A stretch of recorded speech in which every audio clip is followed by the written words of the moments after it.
Hi there, beautiful souls watching. Thank you. I'm Gabrielle, retired medium in Germany, and I like to share some of my otherworldly experiences and insights. So this one is about the use of the pendulum, which I was already asked about, and what also came up in my mediumship development circle. We were talking about the Ouija board, so I felt the urge to do the video about the Ouija board. And also we were talking about the pendulum and the use of the pendulum or dowsing rods and tensor and things like that. So in contrary to the Ouija board, where you call in foreign energy, which is not your own and is easily to be interfered with, and you are easily to be fooled with because you open a contact without knowing it, just touching and playing around with the Ouija board, and you don't know how to close it, and then you have your astral door open and anything can come in, mostly what you don't want. So that just to clarify in the beginning. And if you want to use a pendulum, it's more or less using your own energy, because I said in the video, all is consciousness. That also means that your body, your physical system, every cell is consciousness. So your body and your cells know things that you don't know. But you can easily fool yourself with the pendulum, like every tool that is per se more or less neutral. You can abuse it or you can use it. So if you already know that you have a preformed opinion and you want kind of to come a special answer out that verifies or confirms your preformed opinion, then you are likely going to fool yourself and manipulate the whole process of showing with the pendulum how the energy is going.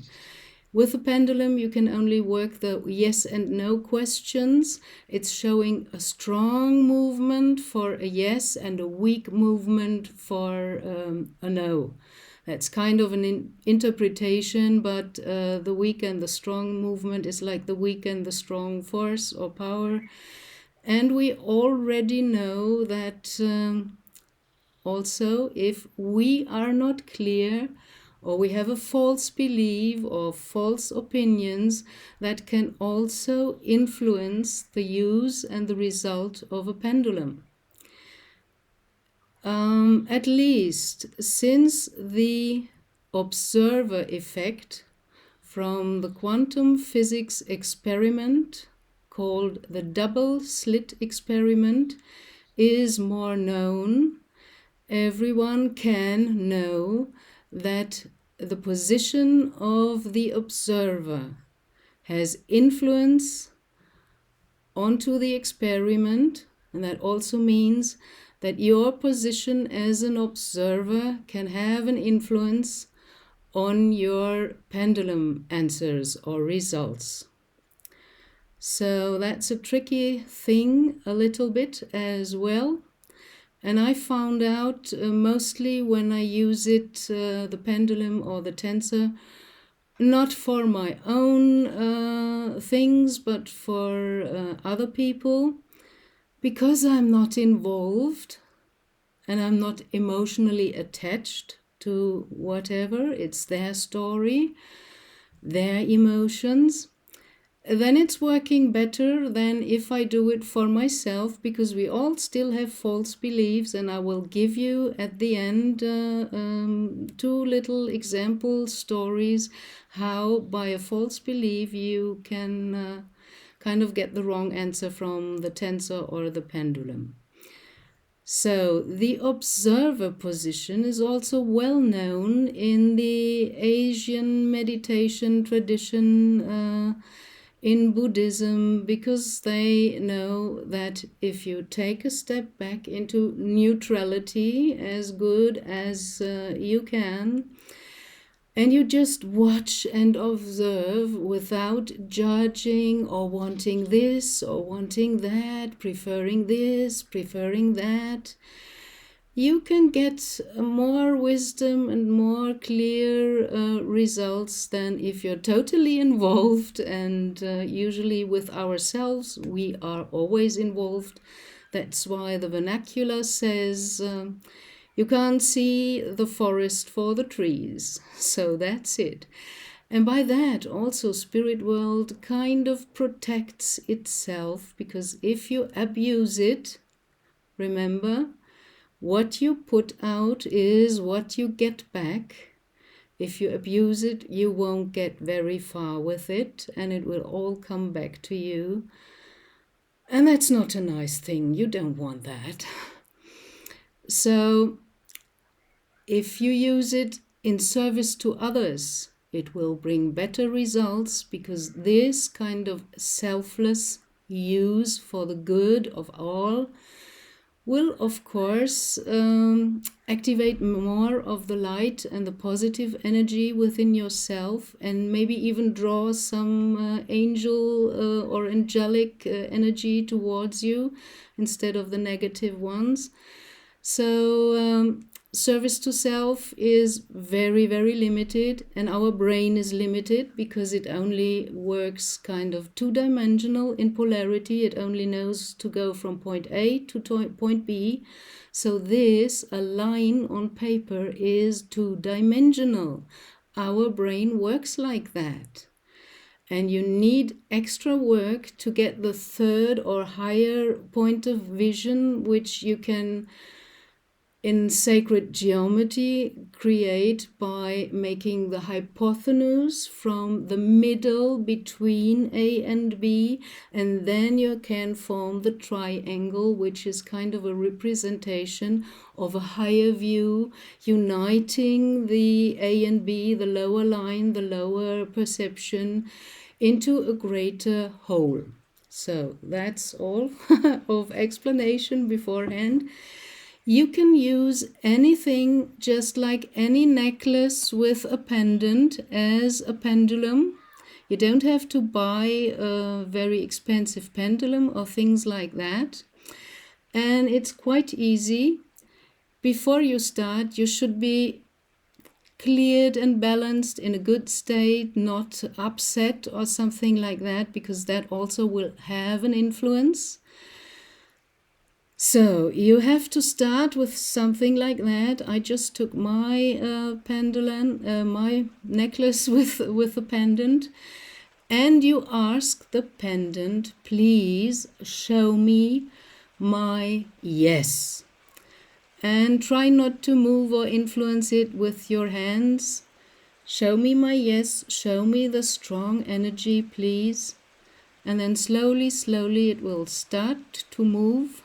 Hopefully, because I'm better with the tensor, but you already see some movement. It's going back and forth in my case. And now please show me my no, the weak energetic response. And now you can see that it's going more from side to side. If I show that with my tensor, it will work better, because it's better for the energy. There is more kind of way for the energy than with a pendant. But some people are quite good with a pendant. And I just had the show effect. The thing did not work as strong as it usually does.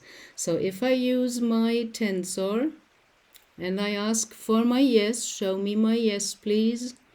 You see it's going up and down, without me moving my hand and doing anything. If I would, then I would fool myself and try to get what I want, my ego wants. And that's not always true. My favorite Chinese wise Lao Tse said, truth is always simple. If it's not simple, it's not true.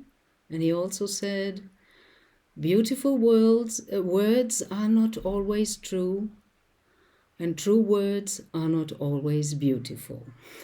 So keep that in mind. So this is my yes. And now please show me my no. You see it's starting to change direction. Show me my no, please. And now it's going from side to side. So by that, you can get answers, but you can only put yes and no questions. You cannot ask, why does this? Then you will get no answer. And sometimes even no answer, you know, if I ask something wrong, I'm going to show you. I say something that I know is true. I am, let me put that right into the picture. I am Gabrielle. So it's showing yes, that's true. And now I'm saying something I know it's not true. And let's watch the reaction. I am Santa Claus. No, I'm not. That's why it's moving and showing no. But if you believe something wrong, then it will show that as a yes. And I told you I have 2 exemplary stories, what happened to me in the use of the pendulum. That's why I'm always a bit suspicious and I don't trust it fully. Although at least you're working with your own energy and not with called in foreign energy like with a Ouija board. So it happened to me when I was in Brazil one time. I rented the house of a friend, and the woman that rented the house to me showed me the way by going with her car in front of me, because it was 10 minutes away from where she lived. And I, with the rental car in Brazil, I just glued kind of to her, how's it called, this plate on the license plate on the car, to not lose her. And I forgot, because I was so fixated on being behind her, that I did not look very much to the way and the way signs and things like that. So I kind of failed and missed with that, because I was with my focus on the plate of her car and not losing her. And of course, like that, it was very easy to get to the house. And then after she showed me the house, we went back to her place and they invited me for a coffee. And then suddenly the coffee turned into dinner, and it became 10 o'clock, 11 o'clock. We were talking. It was very exciting, and we liked it. It was already dark, and then I suddenly said, wow, I have to go home to that, to the house, to the rented house. And then they again tried to remind me of the way. They said, when the asphalt road ends and the soil road starts, there comes a little bridge right after that first village. And right after the bridge, the first to the right you have to take. So I tried to keep that in my mind. And of course, in darkness, everything looks different. I made it until the bridge. And because the first to the right was so overgrown and in darkness, I didn't even see that road. I was going with a little curve and took the next one right, and the house wasn't there and it didn't look familiar. And I felt totally lost, and I thought, oh my God, what can I do? And I went back to the bridge and tried it again, and it didn't work out. And it was getting 12 o'clock. It was getting nearly 1 o'clock. And of course, at night, you won't encounter someone on the streets in Brazil. And even if I wasn't able to speak enough Portuguese, I could have asked the question, where is the road with the name so-and-so? I knew the name of the road. I would not have understood his answer or her answer if I would have met any person at night at that time on the street. But really it happened. There was a guy out on the street, an old man, and it started raining, and he was there with his umbrella. Don't know why. He wasn't walking his dog. He was on the street.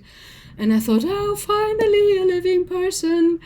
And I tried to ask him, where's the road with that and that name? And this guy living there didn't know the name of the neighbor road, and I didn't understand his answer.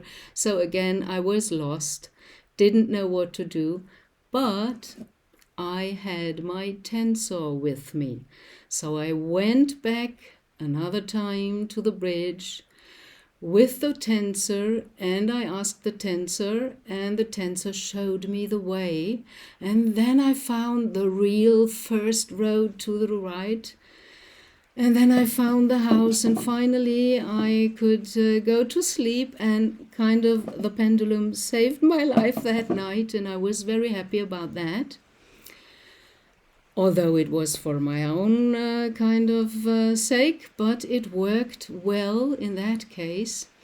And then it happened to me that a friend of a friend of a friend, you know how it goes, hearing that I'm working with the pendulum sometimes, she came and wanted kind of an answer through me with the pendulum for a very special case. And the story she told me was like that. She said, me and my husband, we have a friend, it is a woman, and we liked her very much, and we had wonderful conversations. She's also very spiritual.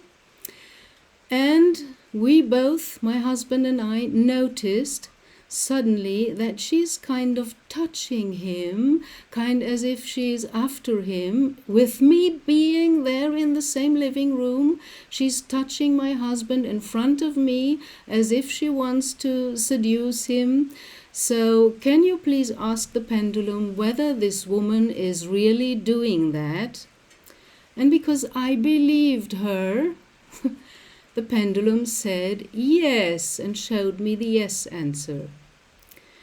And then she was kind of very upset, and in the following conversation she suddenly asked me, what would you do with a person like that? And I said, I really can't believe that a woman is doing something like that with you at the side of your husband. That must be a very weird person. I would never break into a marriage like that.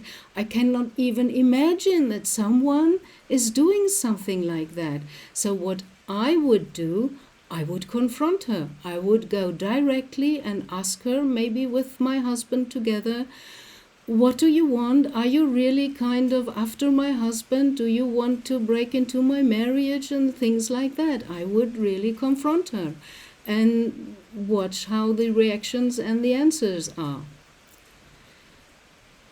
And then we kind of separated, and after that suddenly I got very nasty emails from her, and I felt the hit from her negative feelings, and I didn't know what was going on. And I asked another friend in Brazil, and this friend, luckily and thank God, she was honest, and she told me, oh, she's doing that all the time, you know. She comes to know women friends that she invites to her home, then she's jealous, and then she kind of hallucinates, and her husband is with her in this game. That the woman is after her husband, and then she starts talking bad about this woman after her back, behind her back, and she did that already several times. I could watch that, and I know that she's now doing the same. She's talking bad behind your back about you because she is of the opinion that you are trying to break her marriage, that you are after her husband, and things like that. So I was really shocked because I liked that couple, but I never had any intention, and just my beloved husband had crossed over, and I was so in love with him. I could not even have an idea of another man. So to me that was totally off. And as she wasn't straight up and honest, like I would have reacted, confront that woman and ask her directly. She never asked me directly. She did everything intriguant, like the toxic feminine that is not in its pure divine female goddess state. She did everything from behind the back and was talking about me. Oh, Gabrielle is a delusion. She's after my husband. Blah, blah, blah, blah, blah. Like that, you know. And then I was kind of disappointed, but it taught me the lesson I needed to hear and I needed to learn, although it was hard and painful.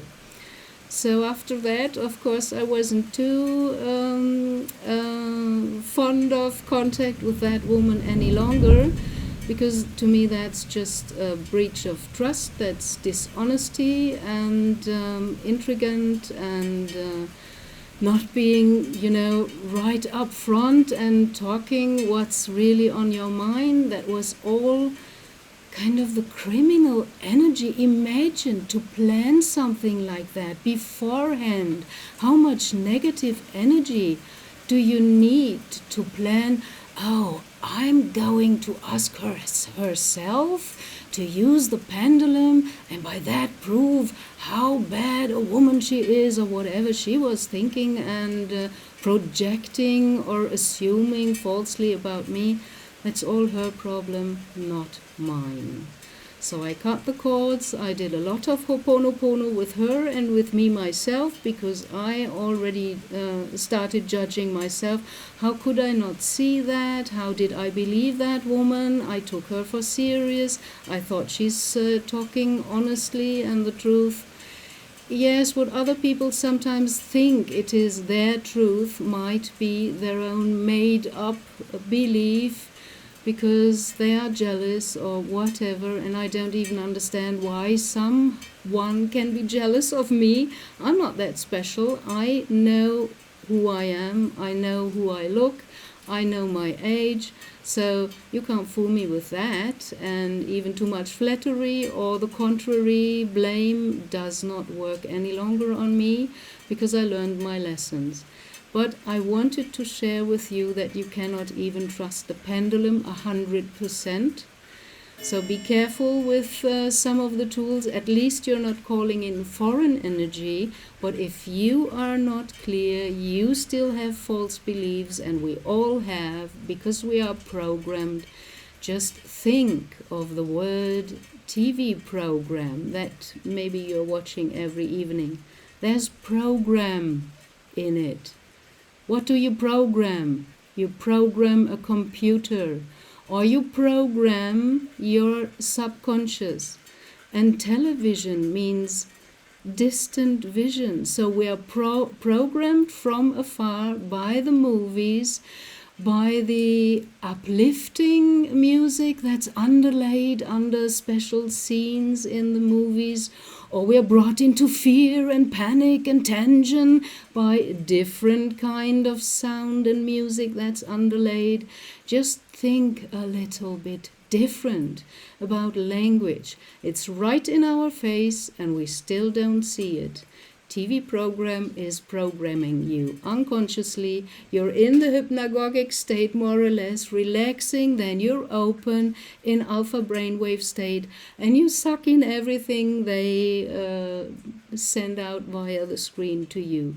And you know yourself who is behind the mainstream media.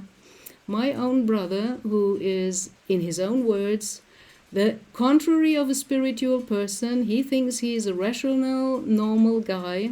He studied laws. He's a lawyer, so only facts and that.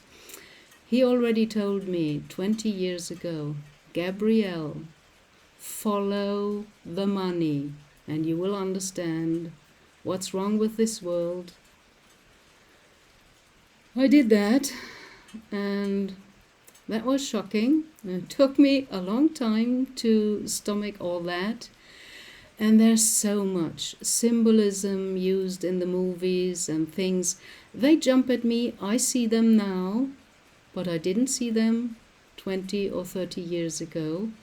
And if you're unconscious, it works. So better work on your consciousness, question things, be aware, and don't believe everything anyone tells you. Please don't even believe me. Make your own experience, because experience from first hand. Whoa!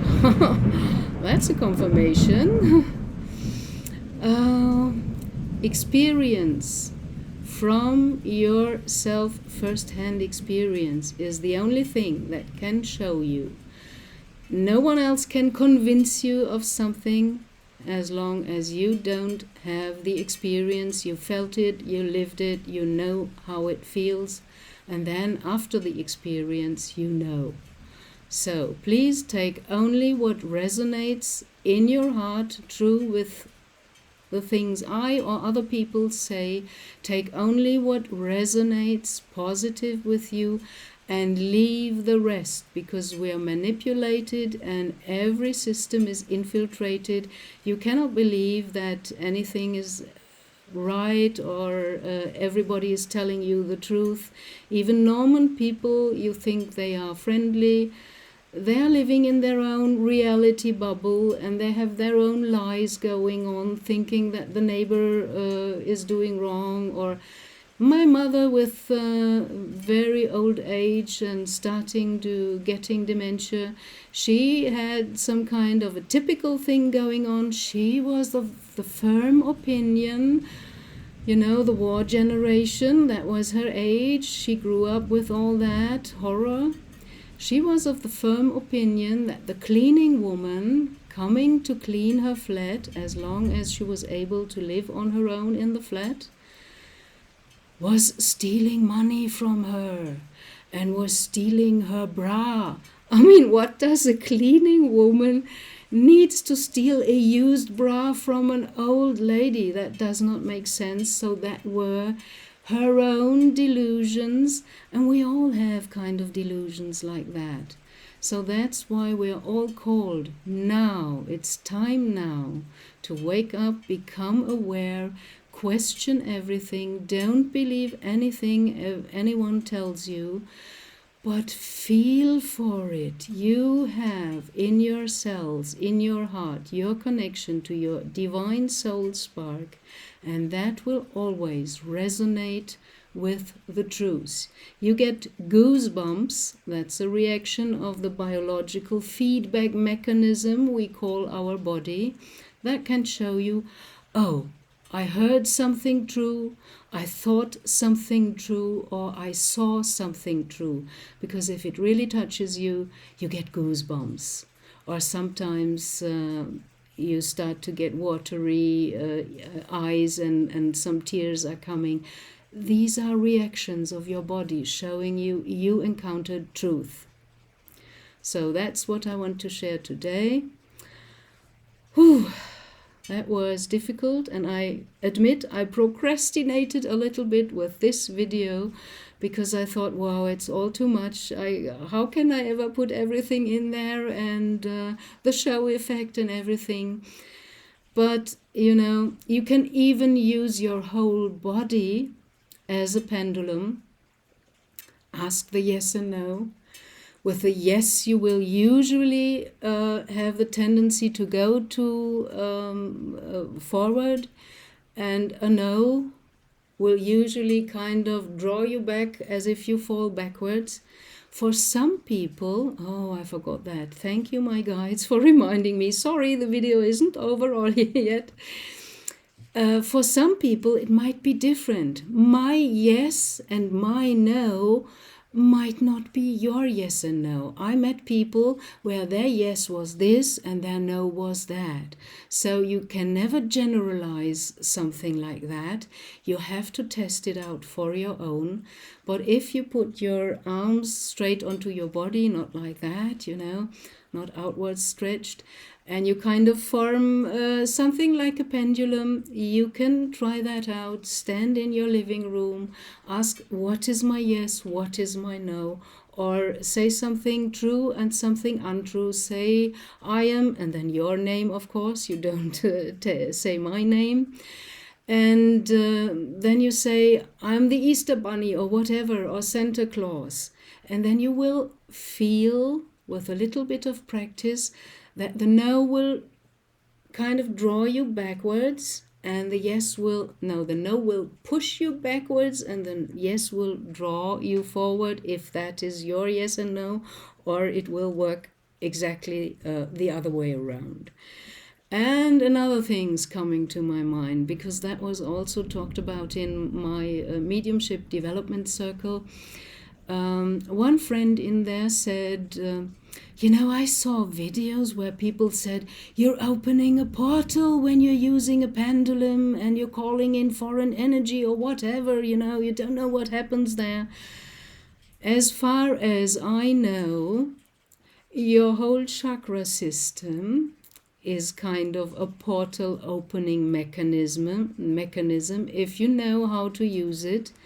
And if you don't know how to open a portal right now, that's good. Leave it at there, because if you don't know what you do, you can only create stuff you don't want. So be content with that. You don't know how to open a portal.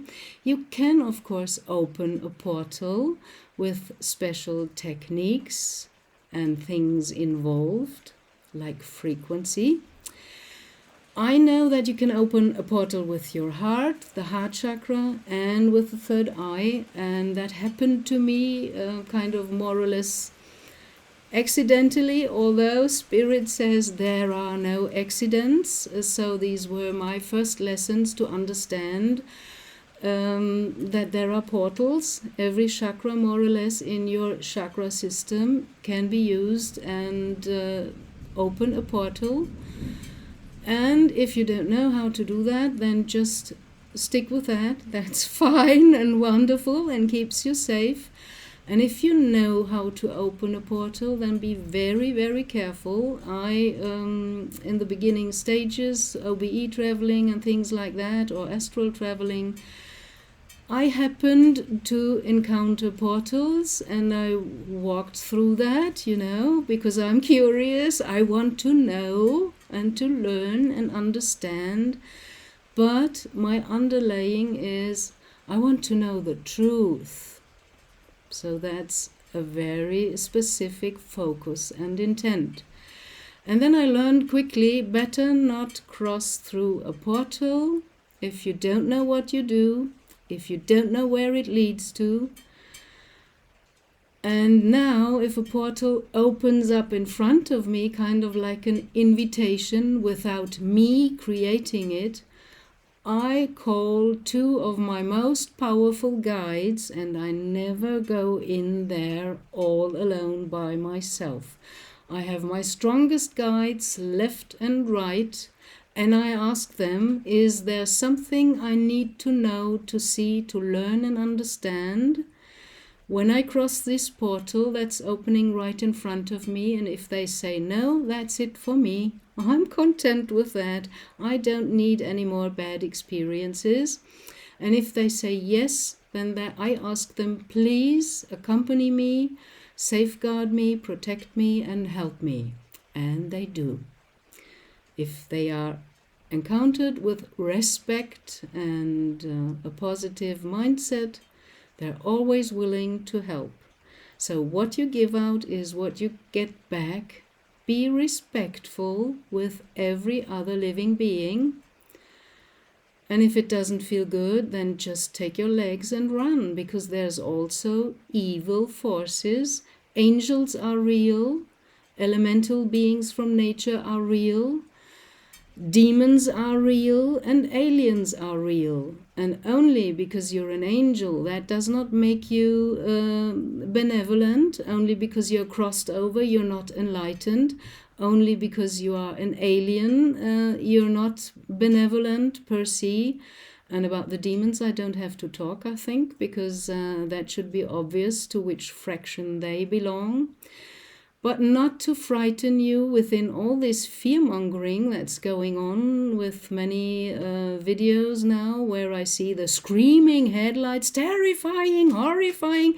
That's all they want. They want to keep you in fear, in low vibrational state.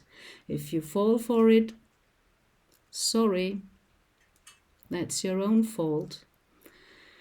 That's why we have to clear our system, keep our vibration as high as possible, or at least in balance and harmony, so that we are calmly minded and in a good state to deal with everything. Because at the moment right now, we're really in very special times. In the Bible, they are called the end times.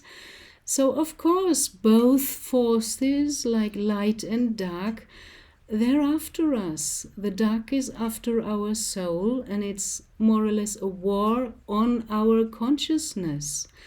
How much can they numb us down to walk the false road and not listen to our intuition and our heart and use only the brain, which is two-dimensional, limited, and the ego always criticizing you. Oh, you're fantasizing. Oh, that cannot be. How do you come to this idea? It's always the same theme and tone the ego uses. If you just listen to your self-talk, you can easily learn to discern the voice of the ego and the voice of the intuition. Oh, do I really have to say that? Okay. My guides remind me of another little example to show you that I'm still human. Many people grab for the messenger. I'm only the messenger. It's coming through me. I know that. I learned it in my mediumship trainment. That's why I'm very little in... how to say that? I'm not in that big of a danger to fall for the ego and think, oh, it's all me.